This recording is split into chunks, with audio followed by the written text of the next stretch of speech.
Good morning, Ram Ram, नमस्कार, जय हिंद। मैं संदीप सिवाज स्वागत करता हूं आप सभी बच्चों का आपके अपने बेहतरीन और शानदार लर्निंग प्लेटफॉर्म पर। उम्मीद करता हूं आप और आपका परिवार एकदम स्वस्थ होगा, तंदुरुस्त होगा। आप लोग अपनी तैयारी में जुटे हुए होंगे।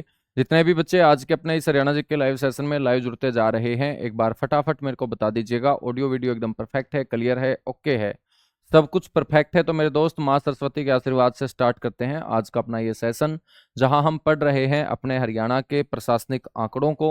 और दोस्त, साथ के साथ आज के सेशन में हम अपने हरियाणा के कुछ विभाग आयोगों को भी डिस्कस करने वाले हैं। और उसके बाद अपना जो पॉलिटी वाला पार्ट है हरियाणा जीके में बच्चों, वो कंप्लीट हो जाएगा। ठीक है, पॉलिटी से हमने शुरुआत की थी और पॉलिटी को हम सबसे पहले डिस्कस कर चुके हैं। तो आज की क्लास में पॉलिटी को कंप्लीट करने वाले हैं। और कल की क्लास में मेरे दोस्त हम क्या शुरू करेंगे वो आपके ऊपर डिपेंड करेगा।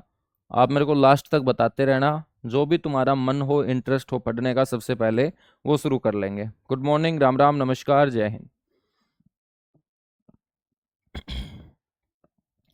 प्रशासनिक आंकड़े मैं बता रहा था आप लोगों को।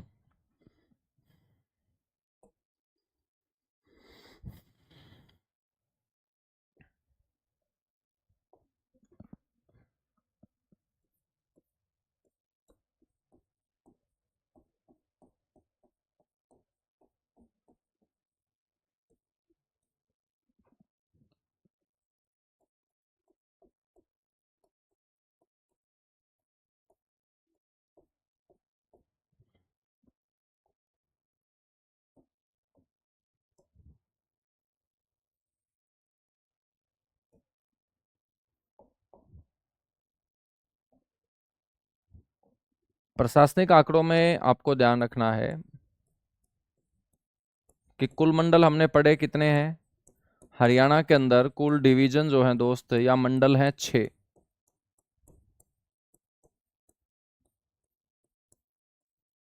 लेकिन हम बात करें उपमंडल कितने हैं। उपमंडल, उपमंडल को बच्चों हम बोलते हैं हिंदी में उपमंडल, और इंग्लिश में बोलते हैं सब डिवीजन। तो इंग्लिश में इसे क्या बोल देंगे, सब डिवीजन बोल देंगे। और उपमंडल आपसे पूछ ले तो हरियाणा के अंदर वर्तमान में उपमंडलों की संख्या कितनी है बच्चों, 80 है। आपसे ये भी पूछा जाए कि बताइएगा जो ये उपमंडल है ना, इसका सर्वोच्च अधिकारी किस नाम से जाना जाता है। तो बच्चों, उपमंडल का जो सर्वोच्च अधिकारी होगा वो कौन होगा। डिवीजन का सर्वोच्च अधिकारी कौन था दोस्त, वो था आपका कमिश्नर। तो उपमंडल का सर्वोच्च अधिकारी, उपमंडल को हम इंग्लिश में बोलते हैं सब डिवीजन। और सब का मतलब एस है, डिवीजन का मतलब डी है, और इसको जो एम संभालेगा उसे क्या बोलेंगे, एस डी एम। ठीक है, सब डिविजनल मजिस्ट्रेट इसकी फुल फॉर्म होगी। तो बच्चों, जो सब डिवीजन होता है ना, उसका सर्वोच्च अधिकारी आपका एसडीएम कहलाता है, सब डिविजनल मजिस्ट्रेट कहलाता है। बात करें कि हरियाणा के अंदर कुल जिले कितने हैं।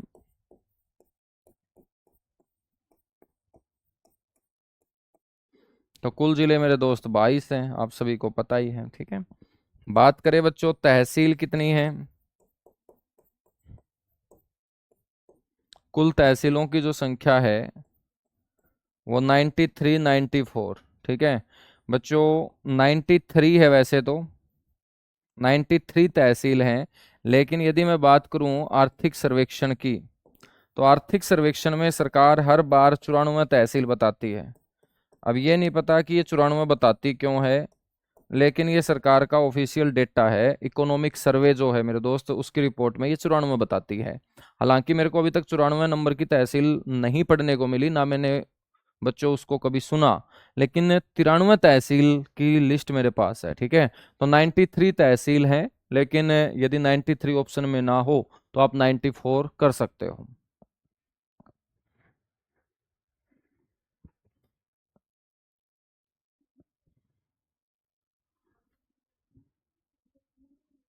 ठीक है,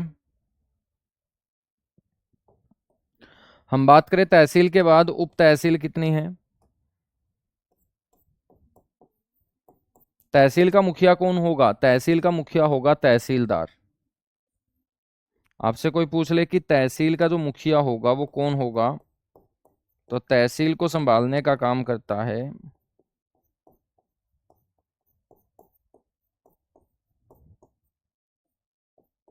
तहसीलदार। ठीक है, यदि आपसे कोई पूछ ले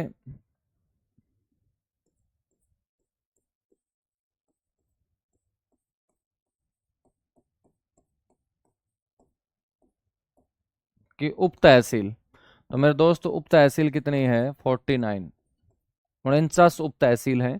और उप तहसील का मुखिया कौन होगा? नायब तहसीलदार होगा।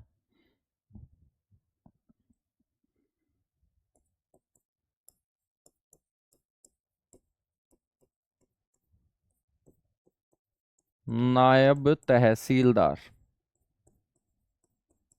तो आपको ध्यान रखना है उप तहसील का मुखिया कौन होगा दोस्त? उप तहसील का मुखिया होगा गुरुजी नायब तहसीलदार। उप तहसील के बाद हम बात करें ब्लॉक की। कुल ब्लॉक, ब्लॉक मेरे दोस्त इनको हम खंड भी बोल देते हैं। ठीक है, तो आपसे पूछ ले कि हरियाणा के अंदर कितने ब्लॉक हैं, तो 143 ब्लॉक वर्तमान में मेरे दोस्त हरियाणा के अंदर है। ठीक है, कितने ब्लॉक हैं? 143, 143।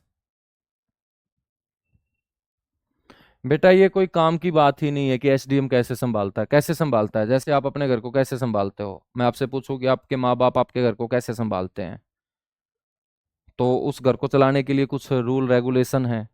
ऐसे ही पूरे के पूरे सब डिवीजन को चलाने के लिए रूल रेगुलेशन है। ठीक है, तो उन्हीं रूल रेगुलेशन के अकॉर्डिंग ही मेरे भाई वो पूरे के पूरे ब्लॉक को संभालने का काम करता है, या हम बात करेंगे उपमंडल को संभालने का काम करता है, सब डिवीजन को। ठीक है ना?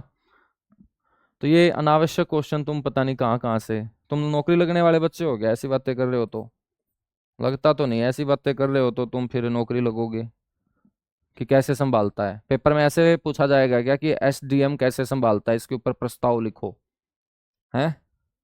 आपसे बस पूछा जाएगा कि सब डिवीजन का मुखिया कौन होता है।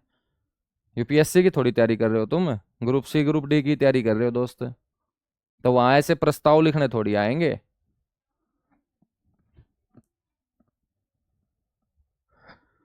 चलेगा, ब्लॉक के बाद हम बात करते हैं यहाँ पर अपने हरियाणा के अंदर मेरे दोस्त कस्बे कितने हैं, टोटल शहर कितने हैं। हाँ, आप ये बोल सकते हो एसडीएम कैसे बनते हैं, ये जानकारी ले सकते हो। तो इसके लिए आपका हरियाणा सिविल सर्विस का एग्जाम होता है, एचसीएस जिसे हम बोलते हैं ना। तो हरियाणा सिविल सर्विस एग्जाम में मेरे भाई जो सबसे पहली अच्छी पोस्ट होती है वो एसडीएम की ही होती है। क्या होती है? एसडीएम की ही होती है।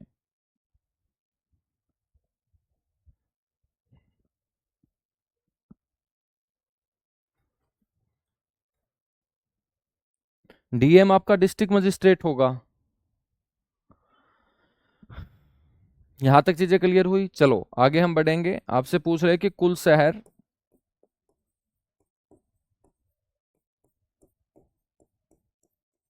या कि कुल नगर कितने हैं, तो आपको ध्यान रखना है 154 मेरे दोस्त कुल नगर हैं।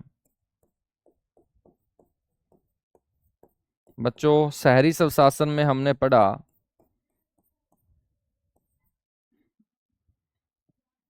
कुल नगर पालिका समिति या नगर समिति हम बोल सकते हैं। ठीक है, छोटे शहरों के लिए नगर पालिका मैंने बताया था। तो कुल नगर पालिका समिति आपसे पूछ ले कि वर्तमान में कुल नगर पालिका जो समिति है ना वो हरियाणा में कितनी है, तो आप लोग बोलेंगे कुल नगर पालिका समिति वर्तमान में 59 है। बच्चों हम बात करें कुल नगर परिषद कितने हैं, जिला परिषद तो 22 हैं, लेकिन ये नगर परिषद है मेरे दोस्त। कहीं तुम जिला परिषद और नगर परिषद को एक ही समझ बैठो। ठीक है, जिला परिषद जो है वो ग्रामीण स्वशासन का हिस्सा होगा, नगर परिषद जो है वो शहरी स्वशासन का हिस्सा होगा। और यदि आपसे पूछ ले कि कुल नगर परिषद कितने हैं, तो आपको बोलना है 23। बच्चों नगर निगम हम पढ़ ही चुके थे ना, कुल नगर निगम कितने हैं? कुल नगर निगम है सर 11। जो शहर हैं 154, इन 154 शहरों में सबसे ज्यादा शहर कौन से जिले में है, तो सबसे ज्यादा शहरों की संख्या वाला जो जिला होगा वो अंबाला होगा। सबसे ज्यादा शहरों की संख्या बच्चों कौन से जिले में है? अंबाला जिले में। और यहीं से आपसे पूछ ले कि सबसे बड़ा शहर कौन सा है,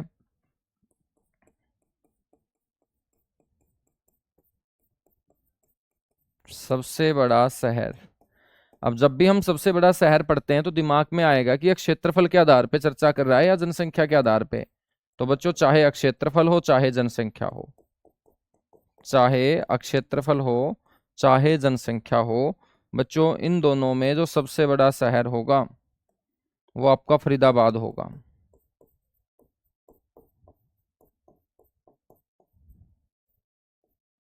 ठीक है, हम बात करें दूसरा सबसे बड़ा शहर।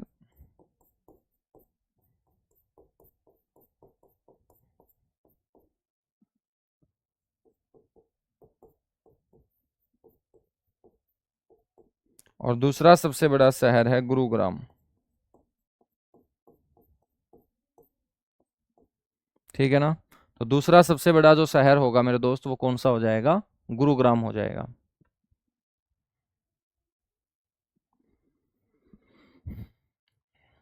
हम बात करें कुछ और आंकड़ों की, तो यहां पर ध्यान रखना है आपको कि भाई हरियाणा में कुल पुलिस रेंज कितनी है।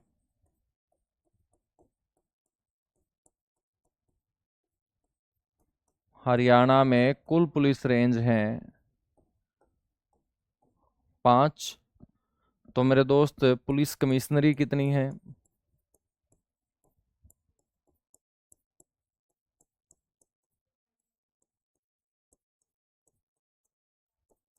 तो कुल पुलिस कमिश्नरी भी कितनी है दोस्त? 5 ही पुलिस कमिश्नरी। ठीक है, कुल गांव हमने पढ़ लिए थे।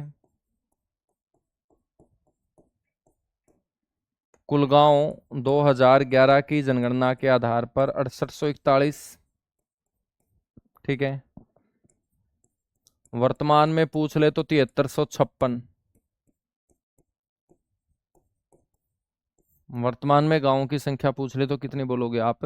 7356 आप वर्तमान में गांव बोलोगे।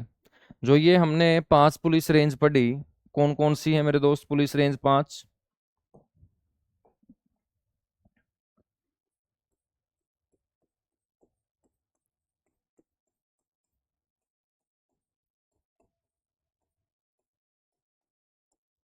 पुलिस रेंज 5 है। और रेंज का जो मुखिया होता है ना दोस्त, या हम बोलेंगे रेंज का सर्वोच्च अधिकारी,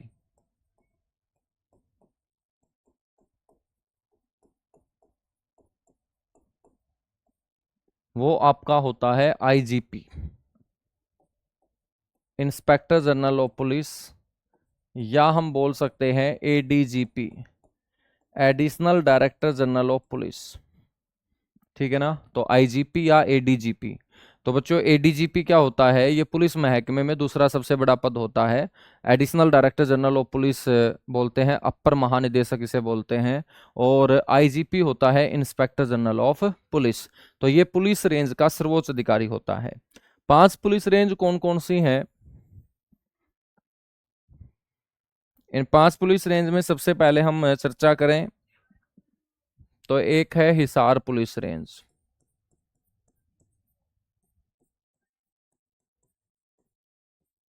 ठीक है, हिसार के बाद दूसरी है बच्चों रोहतक पुलिस रेंज।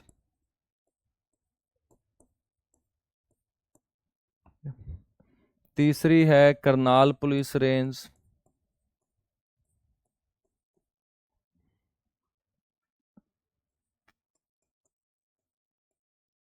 चौथी है अंबाला पुलिस रेंज। और पांचवी है साउथ पुलिस रेंज, दक्षिण पुलिस रेंज इसे बोल देंगे।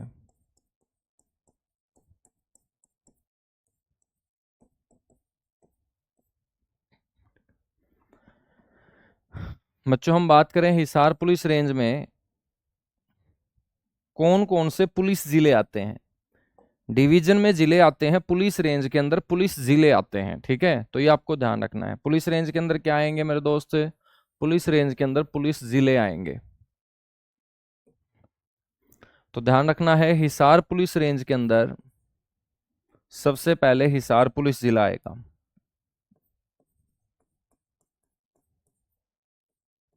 ठीक है बच्चों, हिसार के साथ साथ आपको ये पता होगा कि आंसी जिला तो नहीं है, लेकिन आंसी क्या है? पुलिस जिला है। तो आसी पुलिस जिला भी हिसार पुलिस रेंज के अंतर्गत आएगा। उसके बाद मेरे दोस्त जींद जिले की सारी जो पुलिस है वो भी हिसार पुलिस रेंज के अंतर्गत। फतेहाबाद की सारी पुलिस भी बच्चों हिसार पुलिस रेंज के अंतर्गत। बात करें हम सिरसा जिले की सारी पुलिस भी हिसार पुलिस रेंज के अंतर्गत। और सिरसा का जो डबवाड़ी है ये जिला ना होते हुए क्या बनाया गया है, पुलिस जिला बनाया गया है। ठीक है, तो जिस तरीके से अस्सी जो है ना बच्चों वो जिला न होते हुए पुलिस जिला है। अब आपके दिमाग में आएगा कि सर जिला और पुलिस जिले में अंतर क्या होगा। जिले का तो मुखिया होता है बच्चों डीसी, जिसको हम बोलते हैं डिप्टी कमिश्नर, यानी कि जिला उपायुक्त। लेकिन जो पुलिस जिला होता है ना उसका मुखिया आपका होता है एसपी, सुप्रीडेंट ऑफ पुलिस। तो पुलिस कर्मचारियों की संख्या बढ़ाकर जहां पर एक एसपी नियुक्त कर दिया जाता है तो बच्चों उसे हम पुलिस जिला बोलना शुरू कर देंगे। क्या बोलना शुरू कर देंगे, पुलिस जिला बोलना उसे शुरू कर देंगे। ठीक है,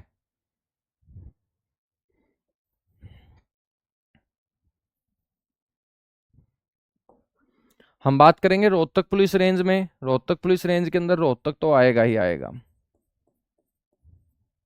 और क्या आएगा फिर, भिवानी आएगा, और क्या आएगा फिर, चरखी दादरी। बच्चों पहले जज्जर और सोनीपत भी रोहतक पुलिस रेंज के अंतर्गत आते थे, लेकिन अब जज्जर जो है वो पुलिस कमिश्नरी बन चुका है और सोनीपत भी बच्चों पुलिस कमिश्नरी बन चुका है। तो जो पुलिस कमिश्नरी है वो कभी भी पुलिस रेंज का हिस्सा नहीं होंगे। ठीक है ना, तो रोहतक, भिवानी, चरखी दादरी ये तीन रोहतक पुलिस रेंज के अंतर्गत आते हैं। ठीक है, हम बात करें करनाल पुलिस रेंज की, तो करनाल पुलिस रेंज में बच्चों करनाल पुलिस जिला आएगा। ठीक है, देखिएगा पुलिस रेंज क्या होती है, पुलिस रेंज के अंतर्गत पुलिस जिले आते हैं और पुलिस रेंज का मुखिया कौन होगा, आईजीपी। तो आईजीपी के नीचे बच्चों कौन काम करेंगे, एसपी काम करेंगे, सुप्रीडेंट ऑफ पुलिस। आपने सुना होगा ना पुलिस के अंदर कि भाई ये इस जिले का एसपी है, तो जिले का एसपी है तो इसका मतलब वो पुलिस जिला है। वो क्या है, पुलिस जिला है। जैसे हिसार जिला भी है और हिसार पुलिस जिला भी है। तो बच्चों हिसार पुलिस जिले का मतलब है कि हिसार का पूरा एरिया है उसको अच्छे तरीके से संभालने के लिए जो पुलिस मेरे दोस्त दिन रात काम करती है, उस पुलिस को कंट्रोल वहां कौन करता है, एक एसपी करता है। ठीक है, और जब पुलिस कर्मचारियों की संख्या बढ़ाकर एक एसपी वहां नियुक्त कर दिया जाता है तो एसपी हमेशा किसका कार्यभार संभालेगा, पुलिस जिले का कार्यभार संभालेगा। ठीक है, तो हांसी जो है ना, हांसी जिला नहीं है हांसी, लेकिन हांसी के अंदर पुलिस में बच्चों एसपी है। हांसी एसपी आप पढ़ोगे, हांसी यदि एसपी आप पढ़ रहे हो तो हांसी क्या होगा आपका, पुलिस जिला होगा। अब ये पुलिस जिले क्यों बनाए जाते हैं, क्योंकि जहां पर क्राइम ज्यादा होगा तो क्राइम के ऊपर लगाम लगाने के लिए पुलिस कर्मचारियों की संख्या बढ़ानी पड़ेगी। और पुलिस कर्मचारियों की संख्या बढ़ाकर जब मेरे भाई वहां एक एसपी नियुक्त कर दिया जाएगा ना तो उसको हम क्या बोल देंगे, पुलिस जिला बोल देंगे। क्या बोल देंगे, पुलिस जिला बोल देंगे। प्रश्न कैसे पूछा जाएगा दोस्त, प्रश्न ऐसे पूछा जाएगा कि बताइएगा जींद कौन सी पुलिस रेंज के अंतर्गत आता है, तो तुम क्या बोलोगे, हिसार पुलिस रेंज के अंतर्गत। डबवाड़ी कौन सी पुलिस रेंज के अंतर्गत आता है, आप बोलोगे हिसार पुलिस रेंज के अंतर्गत। आपसे पूछ लेगा हिसार पुलिस रेंज में कितने पुलिस जिले आते हैं, तो कितने पुलिस जिले होंगे, दो, दो चार और दो छह। छह पुलिस जिले आ जाएंगे भाई, कितने पुलिस जिले आ जाएंगे, छह आ जाएंगे। ठीक है, रोहतक, भिवानी, चरखी दादरी। करनाल में करनाल पढ़ेंगे, साथ के साथ हम कैथल पढ़ेंगे और मेरे दोस्त पानीपत पढ़ेंगे, पानीपत पढ़ेंगे। ठीक है ना, अंबाला पुलिस रेंज में अंबाला पढ़ेंगे, अंबाला पुलिस रेंज के अंदर हम अंबाला पढ़ेंगे। और क्या पढ़ेंगे मेरे भाई, और हम पढ़ेंगे इसके अंदर कुरुक्षेत्र। पंचकुला नहीं पढ़ेंगे क्योंकि पंचकुला तो पुलिस कमिश्नरी है। और उसके अलावा हम पढ़ेंगे फिर यहाँ यमुनानगर, यमुनानगर। ठीक है ना बच्चों, यहां पर हम बात करें दक्षिण पुलिस रेंज। दक्षिण पुलिस रेंज में कौन कौन से जिले आ जाएंगे, दक्षिण पुलिस रेंज के अंदर एक तो आ जाएगा आपका नू जिला, एक आ जाएगा पलवल, एक आ जाएगा रेवाड़ी, और एक आ जाएगा महेंद्रगढ़। क्या जाएगा, महेंद्रगढ़ आ जाएगा। ठीक है ना,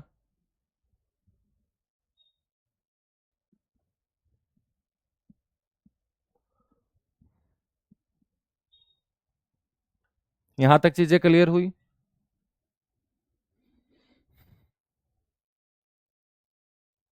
बिल्कुल, एसपी जो है वो आईजीपी को रिपोर्ट करेगा, आईजीपी जो है वो डीजीपी को रिपोर्ट करेगा।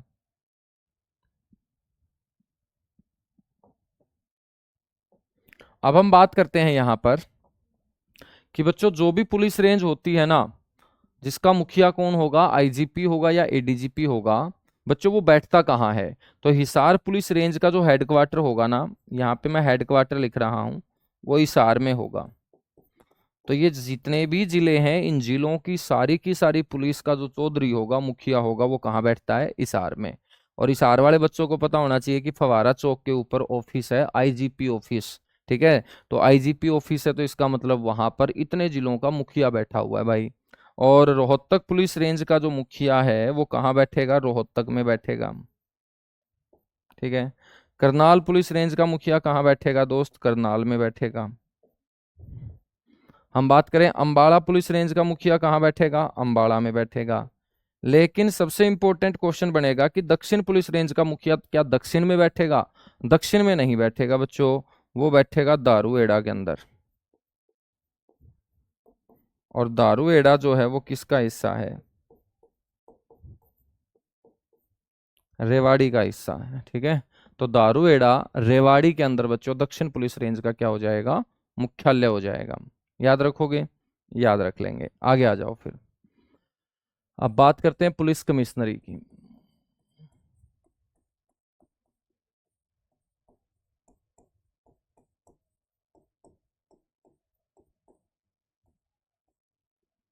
पुलिस कमिश्नरी कितनी है? पुलिस कमिश्नरी 5।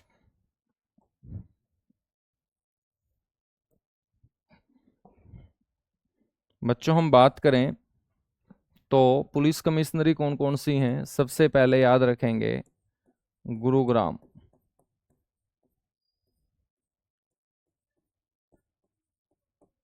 बच्चों गुरुग्राम हरियाणा के अंदर पहली पुलिस कमिश्नरी है।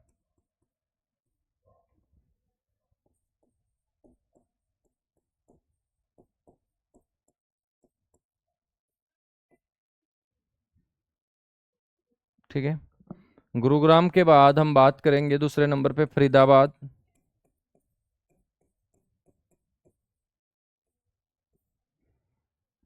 फरीदाबाद पुलिस कमिश्नरी है। तीसरे नंबर पे हम बात करते हैं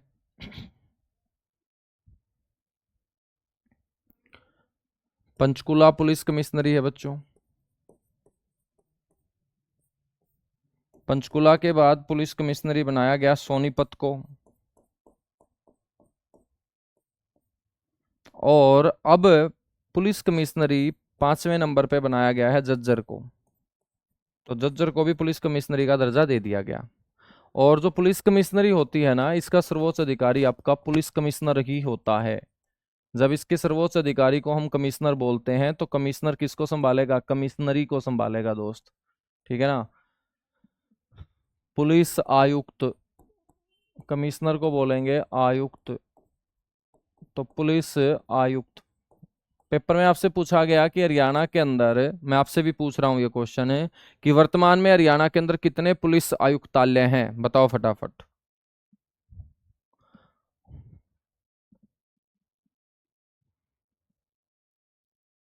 फटाफट बताएगा भाई। यार तुम एक बात बताओ, तुम बच्चे हो या क्या हो? सर जी पुलिस रेंज बड़ी होती है पुलिस कमिश्नरी। भाई ऐसे कभी पेपर में क्वेश्चन नहीं पूछे जाते कि बड़ी कौन सी होती है। ठीक है, तुम ये आलतू फालतू के जो क्वेश्चन सोच रहे हो ना, इनका सिलेक्शन से कोई लेना देना ही नहीं है। ठीक है भाई, एक रेंज में इतने जिले आ रहे हैं और झज्जर पुलिस कमिश्नरी में झज्जर का एरिया आ रहा है, तो बड़ा कौन सा होगा? सीधी सी बात है, रेंज। रेंज के पास पुलिस ज्यादा होती है। ठीक है, रेंज के पास पुलिस क्या होती है? ज्यादा होती है।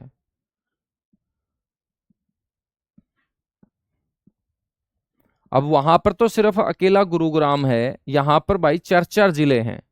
और 4-4 जिलों को संभालने के लिए, हालांकि पुलिस कर्मचारियों की संख्या कमिश्नरी में भी ज्यादा होती है। ठीक है, तभी तो उनको पुलिस कमिश्नरी बनाया गया, क्योंकि वहां पर मेरे भाई अपराध होने के ज्यादा आसार रहते हैं।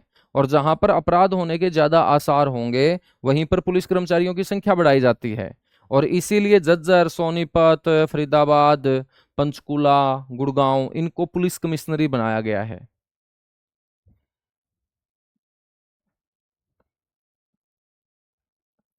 हाँ, मानेसर जो पुलिस जिला है ना, मानेसर पुलिस जिला गुरुग्राम पुलिस कमिश्नरी के अंतर्गत काम करेगा। ठीक है, तो पुलिस कमिश्नरी कितने बोलोगे? 5 बोलोगे। आगे बढ़े फिर, चलेगा। अब हम बात करते हैं कुछ महत्वपूर्ण आयोगों की, और उसके साथ फिर हम कंप्लीट करेंगे बच्चों पॉलिटी।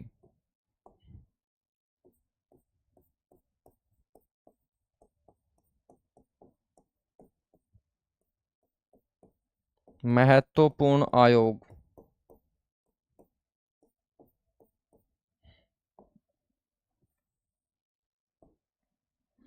सबसे पहले तो हम बात कर लेते हैं बच्चों, जो आयोग हमारा पेपर लेता है।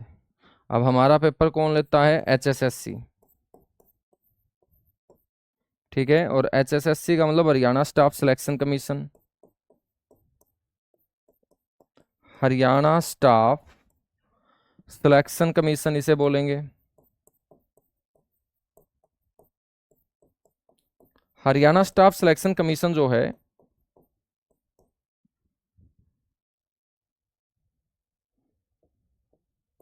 बच्चों ग्रुप सी और ग्रुप डी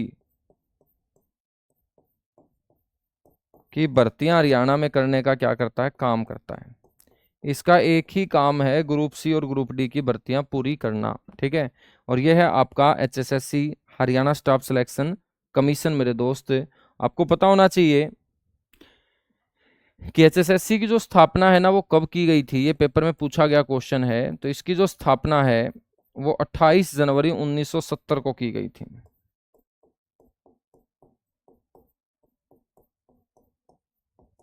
28 जनवरी 1970 को इसकी स्थापना की गई। और इसका मुख्यालय भी सभी को पता है, क्योंकि जब भी रिजल्ट आता है, रिजल्ट में कोई भी गड़बड़ी आती है तो बच्चा मेरे भाई सबसे पहले बस पकड़ के कहाँ पहुंचता है? HSSC ऑफिस पंचकुला पहुंचता है। ठीक है ना। आपसे पूछा जाएगा वर्तमान में चेयरमैन कौन है, तो ये बात भी तुम अच्छे से जानते हो कि वर्तमान में HSSC को कौन संभाल रहा है भाई? वर्तमान में HSSC को संभाल रहा है हिम्मत सिंह। और हिम्मत सिंह का संबंध जो है बच्चों वो कैथल से है। कहाँ से है हिम्मत सिंह? कैथल जिले से संबंध रखते हैं। ठीक है, हम बात करें तो इसके जो चेयरमैन है उसकी नियुक्ति कौन करता है? HSSC का जो चेयरमैन है हिम्मत सिंह, उसको नियुक्त किसने किया है?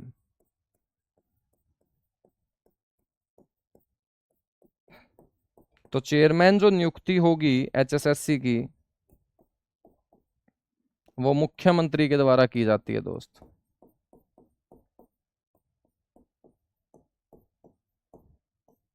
किसके द्वारा की जाती है? मुख्यमंत्री के द्वारा नियुक्त की जाती है। अच्छा, पुलिस आयुक्तालय कितने हैं भाई? पुलिस कमिश्नरी 5 हैं, पुलिस आयुक्त भी 5 हैं, और आयुक्त बच्चों जिस घर में रहेगा उसे आयुक्तालय बोलेंगे। तो पुलिस आयुक्तालय भी कितने हो जाएंगे दोस्त? पुलिस आयुक्तालय भी आपके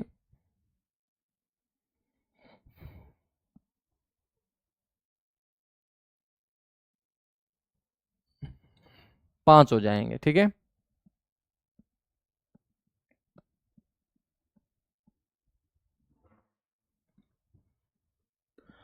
बच्चों हम यहाँ पर एक और क्वेश्चन बात करें कि भाई जो चेयरमैन होता है ना इसका, HSSC का जो चेयरमैन होता है उसका कार्यकाल कितना होता है? तो इसका कार्यकाल होता है 3 साल, या तो 3 वर्ष या बच्चों 68 वर्ष। 68 वर्ष का मतलब क्या होगा कि कोई आदमी यदि 66 साल का चेयरमैन बना है ना, तो वो 3 साल 69 साल तक की उम्र तक नहीं रह सकता, वो 68 साल की उम्र तक रह सकता है। तो ये तो है टाइम पीरियड, और वो 68 साल जो होगा ना वो होगी उम्र।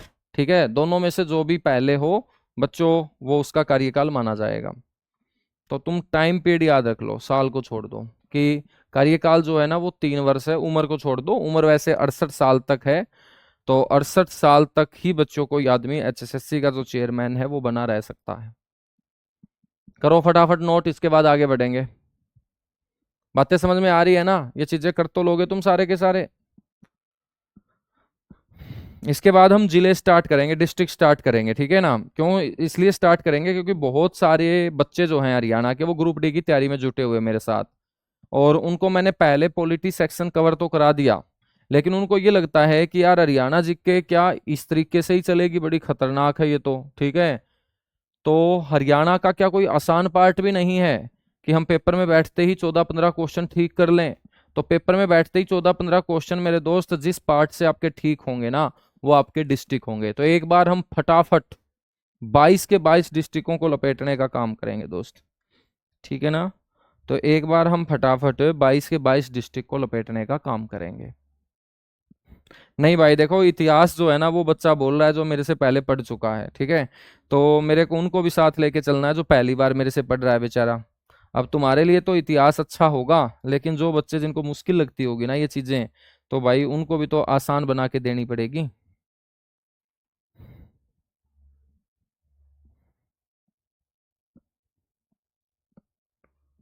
नहीं भाई, हिस्ट्री नहीं करवाऊंगा मैं, ठीक है। तुम अपना अपना सोचते हो, बाकी बच्चों का नहीं सोचते हो। हिस्ट्री करवाऊंगा फिर डिस्ट्रिक्ट के बाद, क्योंकि ग्रुप डी का भी तो साथ में बैच चला हुआ है ना। तो ग्रुप डी वालों के बारे में कौन सोचेगा?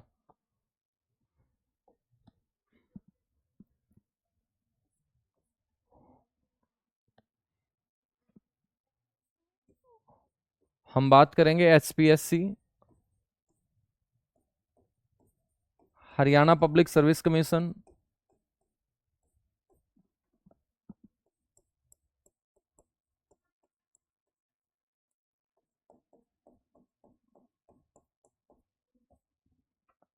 Haryana public service commission.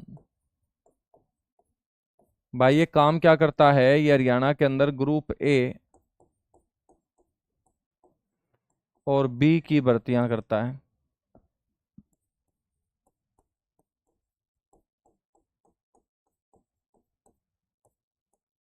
ठीक है। तो ग्रुप ए और ग्रुप बी की भर्तियां करने का काम एचपीएससी करता है।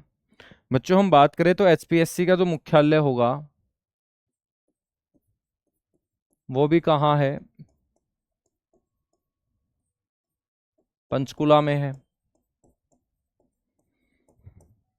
आपसे पूछ ले कि एचपीएससी का जो गठन है वो कब किया गया था, तो इसका गठन हुआ था संविधान के अनुच्छेद 315 के तहत,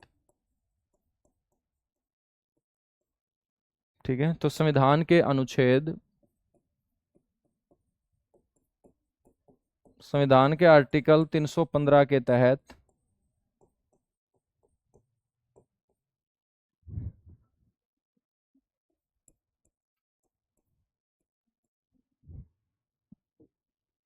एक नवंबर 1966 को हरियाणा गठन के साथ ही बच्चों इसका गठन हो गया था, ठीक है ना? हम बात करें तो इसके अंदर पहले सदस्य संख्या जो होती थी यहाँ, वो होती थी 9, लेकिन अब इसके सदस्य संख्या को घटाकर कर दिया गया है 9 से 6। 9 का उल्टा कितना हो जाएगा? 6 हो जाएगा। एचपीएससी का जो चेयरमैन होता है ना दोस्त, इस चेयरमैन की नियुक्ति जो करता है वो राज्यपाल करता है, मुख्यमंत्री नहीं करता है। तो चेयरमैन की जो नियुक्ति है वो कौन करेगा? गवर्नर करेगा। राज्यपाल के द्वारा इसकी नियुक्ति की जाती है। एचपीएससी की यदि हम बात करें कि प्रथम चेयरमैन कौन थे,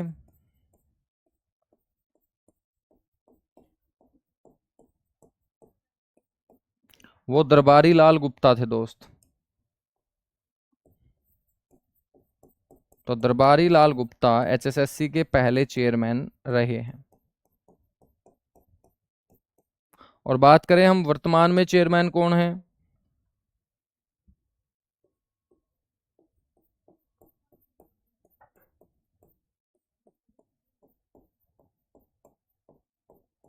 तो वर्तमान में चेयरमैन है आलोक कुमार वर्मा।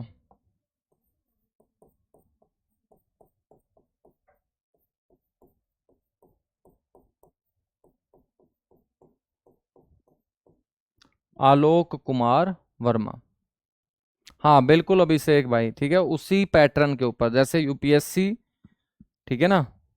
हालांकि राज्यों के लिए अनुच्छेद 315 में कुछ लिखा नहीं गया है, ठीक है, लेकिन ये पेपर में पूछा गया क्वेश्चन है हरियाणा के अंदर ही। तो मेरे दोस्त वहां पर ये माना गया कि जो यूपीएससी की टर्म कंडीशन है वही स्टेट के अंदर जो आपका स्टेट पीएससी होता है उसकी टर्म कंडीशन होती है। तो जो सदस्यों की नियुक्ति आर्टिकल 315 के तहत यूपीएससी में की जाती है, यूनियन पब्लिक सर्विस कमीशन के अंदर, संघ लोक सेवा आयोग, ऐसे ही उसी पैटर्न के आधार पर स्टेट पीएससी यानी कि स्टेट पब्लिक सर्विस कमीशन में भी की जाती है।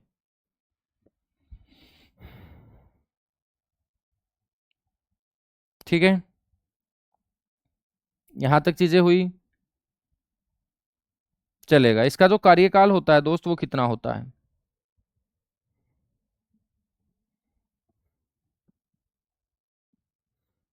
चेयरमैन की जो कार्यकाल है वो यहां पर 6 साल का होता है।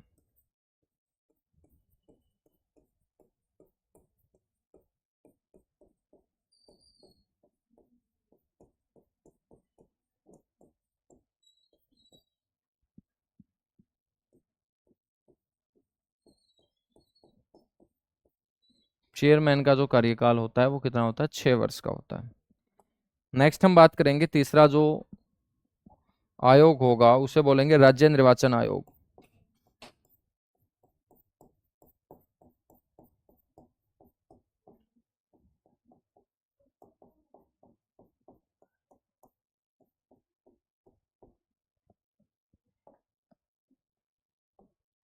राज्य निर्वाचन आयोग बच्चों हम बात करें तो इसका जो गठन है ना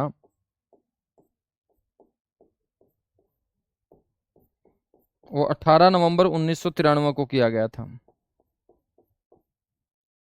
18 नवंबर 1993 को बच्चों हरियाणा के अंदर राज्य निर्वाचन आयोग का गठन किया गया और इसका मुख्यालय भी कहाँ है? पंचकुला में।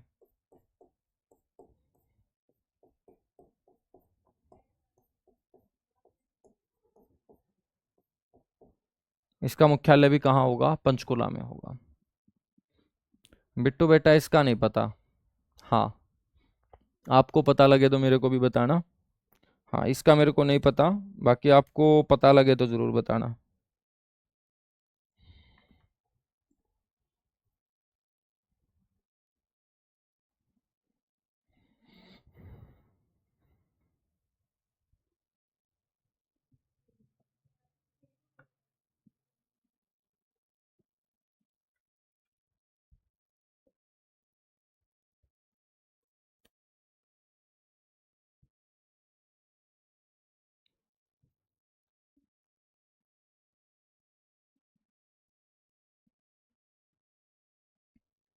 ठीक है, हम बात करेंगे अब स्टेट फाइनेंस कमीशन की, राज्य वित्त आयोग की।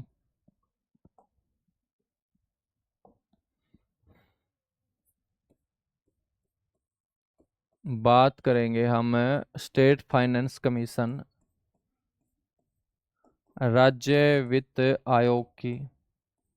बच्चों आप सभी को पता होगा कि संविधान के आर्टिकल 280 के तहत भारत के सभी राज्यों के अंदर राज्य वित्त आयोग का गठन किया जाता है। ठीक है, तो राज्य वित्त आयोग का जो गठन है ना वो कौन से अनुच्छेद के तहत होता है? अनुच्छेद 280 के तहत।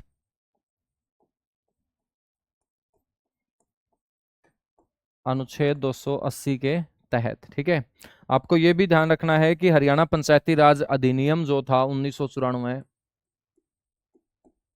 उसकी धारा 32A के साथ हरियाणा राज्य वित्त आयोग का गठन भी कर दिया जाता है। हरियाणा पंचायती राज अधिनियम, हरियाणा पंचायती राज अधिनियम 1994 की धारा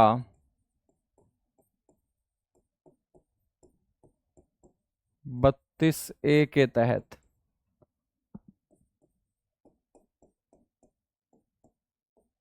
ठीक है, हरियाणा में बच्चों राज्य वित्त आयोग का गठन होता है और प्रथम राज्य वित्त आयोग 31 मई 1994 को गठित किया जाता है।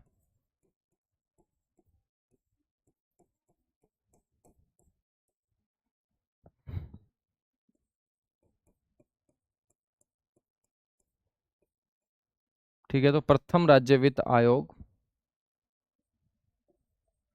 31 मई 1994। आपसे मैं पूछ लूं कि वर्तमान में कौन सा वित्त आयोग मेरे दोस्त चल रहा है। ठीक है, हम बात करें तो वर्तमान में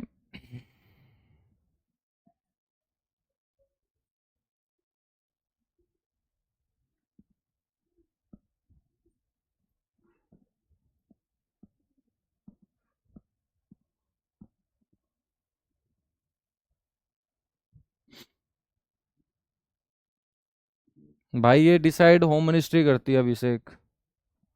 हाँ, जब राज्य बनेगा तो सेंटर की होम मिनिस्ट्री, जब डिस्ट्रिक्ट बनेगा तो मेरे दोस्त स्टेट की होम मिनिस्ट्री। तो ये होम मिनिस्ट्री डिपेंड मैटर करेगी। तो होम मिनिस्ट्री से ही बच्चों बॉर्डर निर्धारित होते हैं, सीमा निर्धारित होती है। हम बात करें तो वर्तमान में दोस्त 7वां वित्त आयोग हरियाणा के अंदर है। ठीक है, और 7वें राज्य वित्त आयोग का गठन हुआ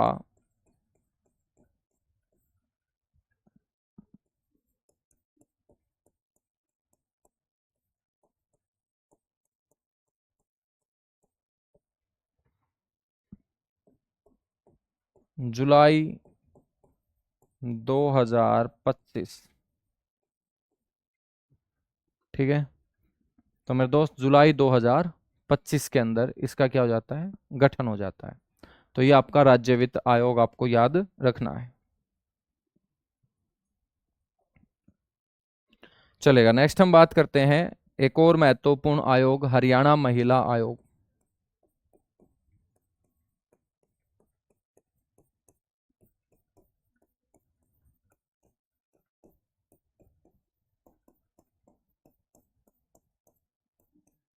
हरियाणा महिला आयोग पेपर में पूछा जाता है कि इसका गठन कब हुआ था, तो आपको बोलना है 1999 के अंदर इसका गठन हुआ था। ठीक है, तो इसका गठन कब हुआ था दोस्त, 1999 के अंदर हुआ था। और आपसे पूछ ले कि भाई इसका मुख्यालय कहाँ है, तो इसका मुख्यालय पंचकुला में ही है। ठीक है, वर्तमान में इसकी चेयरमैन रेणु भाटिया है। तो वर्तमान में जो चीजें हैं ना वो हम करंट में पढ़ेंगे, अभी नहीं पढ़ेंगे। तो हो सकता है 3-4 महीने बाद जब मैं आपको ये चीजें करवाऊं तो बच्चों तब तक ये बातें, ये नाम बदल चुके हों, तो इसलिए हम अभी नहीं पढ़ेंगे ना। वर्तमान में बाकी इसकी जो चेयरमैन है वो रेणु भाटिया है, फरीदाबाद से संबंध रखता है, संबंध रखती हैं। तो रेणु भाटिया अभी नहीं पढ़ेंगे ना, हम निर्वाचन आयोग के अध्यक्ष पढ़ रहे हैं। ठीक है, चलेगा, हम बात करेंगे मानवाधिकार आयोग। स्टेप बाय स्टेप पढ़ा जाता है सारी की सारी चीजें। तो बहुत सारे बच्चे रटने वाले होते हैं, वो अभी से इनके अध्यक्ष पढ़ना शुरू कर देंगे। तो फिलहाल अध्यक्ष पढ़ने का काम नहीं है, फिलहाल आपको इनकी लोकेशन पता होनी चाहिए, इनका गठन पता होना चाहिए। और पेपर से 10-15-20-25 दिन पहले आपको ये नियुक्तियां पढ़नी पड़ती है कि भाई कौन से आयोग का वर्तमान में चेयरमैन कौन है। ठीक है, तो हम बात करेंगे हरियाणा मानवाधिकार आयोग।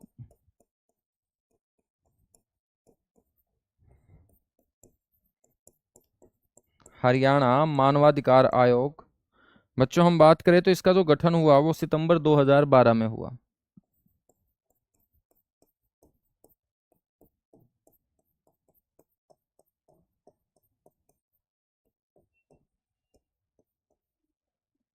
और इसका जो मुख्यालय है ना,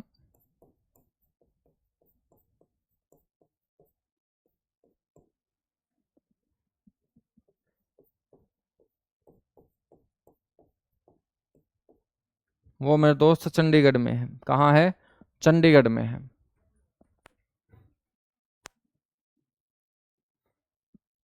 इसका जो मुख्यालय है मेरे दोस्त वो कहाँ है, चंडीगढ़ के अंदर है।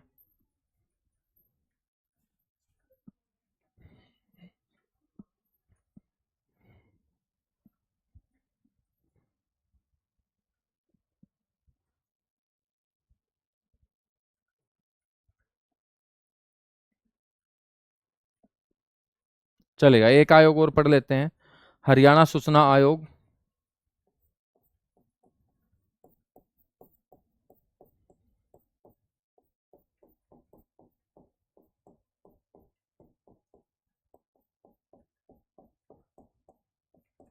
ठीक है। हरियाणा सूचना आयोग का जो गठन हुआ दोस्त, वो हुआ 2005 में। वर्ष 2005 के अंदर इसका क्या हुआ, गठन हुआ। और इसका जो मुख्यालय है वो कहाँ है, चंडीगढ़ के अंदर है। तो हरियाणा सूचना आयोग का हेडक्वार्टर भी आपको ध्यान रखना है कहाँ पर है, चंडीगढ़ के अंदर है। ठीक है ना।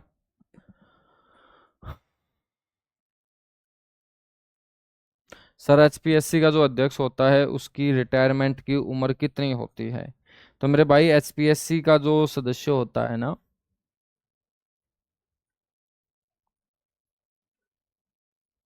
उसका कार्यकाल मैंने आपको बताया है 6 साल होता है। कितना होता है?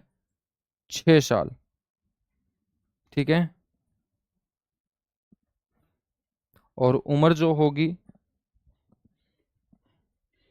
65, 65 साल। तो मेरे दोस्त पॉलिटी अपनी होती है कंप्लीट। पॉलिटी में इतनी सी बातें आपको कवर करनी है। और हम कल से स्टार्ट करेंगे हरियाणा के डिस्ट्रिक्ट पढ़ने। तो 22 के 22 जिलों को मैं आपको अच्छे तरीके से पहले कवर कराऊंगा। 22 के 22 जिले पढ़ने के बाद देखिएगा, पढ़ना हर कुछ पड़ेगा आपको।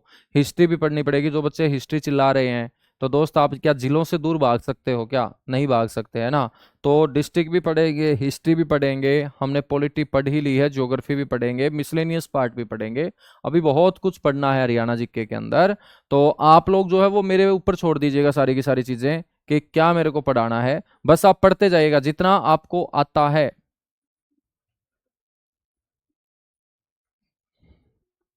ठीक है ना। जितना आपको आता है वो अच्छी बात है। जो नहीं आता और आपको लगे कि ये मेरे काम का लेक्चर है, तो उसको आप अटेंड कर लिया करो। ठीक है। तो चलेगा। Thank you.